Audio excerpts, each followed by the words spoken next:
Jack Nolan at the Goog after spring practice number 7 with Notre Dame cornerback Troy Pride Jr. You may be a junior, but on this secondary, you're now the old guy. What's that like? I mean, we actually kind of realized it a little bit coming into the spring that we're the old heads now. So it's a fun experience, but I mean, it's a leadership role. It's, carrying the tradition of Notre Dame. And with that, we're going to continue to carry our culture and, carry this ourselves the way that we're supposed to. So it's really fun so far. And that leadership role is something that you are really embracing. You're trying to become a much louder and dominant voice for this team, not just in your position group, but for the defense as a whole. Yes, sir. Yes, sir. We that mantra of work hard and win. That's what we're trying to embody in our whole culture. So with that, I'm just trying to relay the message to the guys. Whereas Coach Lee can't be on the field and do that. I want to be that microphone piece for him and just encourage everybody. You had a very good year last year. Jalen had a very good year. Number 11 had a very good year. But you lost a guy, number 27, in Julian Love. How do you make up for his loss?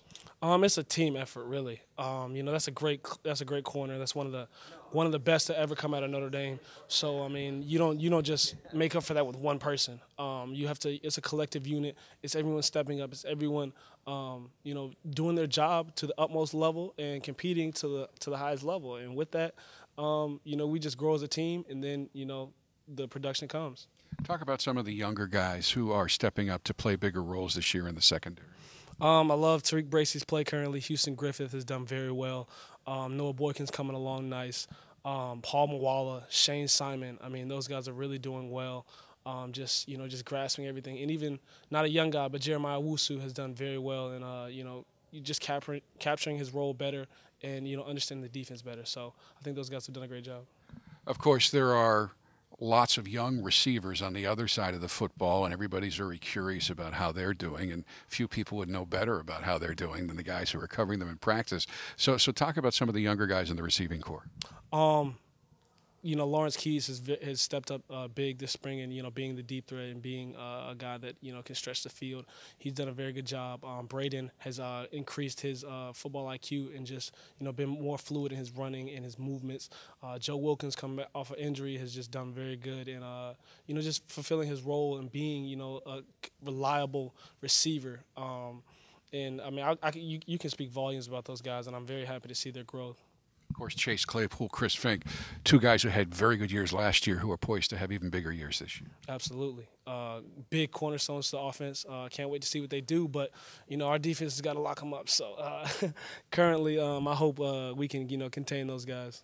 And, of course, you want to stretch the field on offense as well. And in practice, what people understand, you get better, but you also make the offense better by playing them well. And there's a young, not really so young, but his name is Young, in Michael Young, who's got great speed, who's played a certain role to a degree so far, but he has the potential to really be a game breaker for this team. Yes, sir. Yes, sir. Michael Young, I mean, he very shifty. If you saw practice today, you saw his shiftiness. But, he's doing a very good job of just, like I said, everybody's being consistent. Everybody's, just getting on the ground working.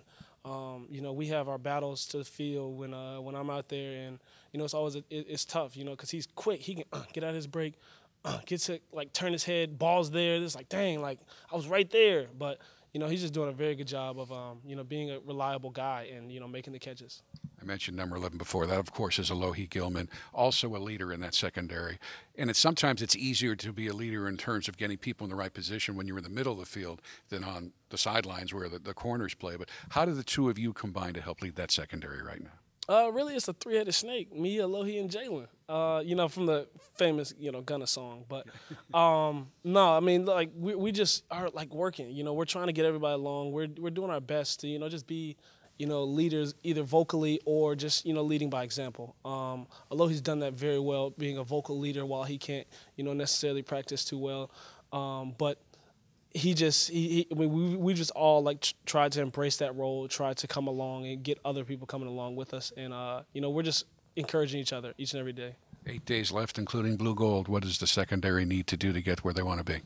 We got to get some interceptions. We got to turn the ball over, and we just got to work our technique. Just having those fundamentals are always going to prepare us for the utmost success, and that's our mantra and that's our way of work.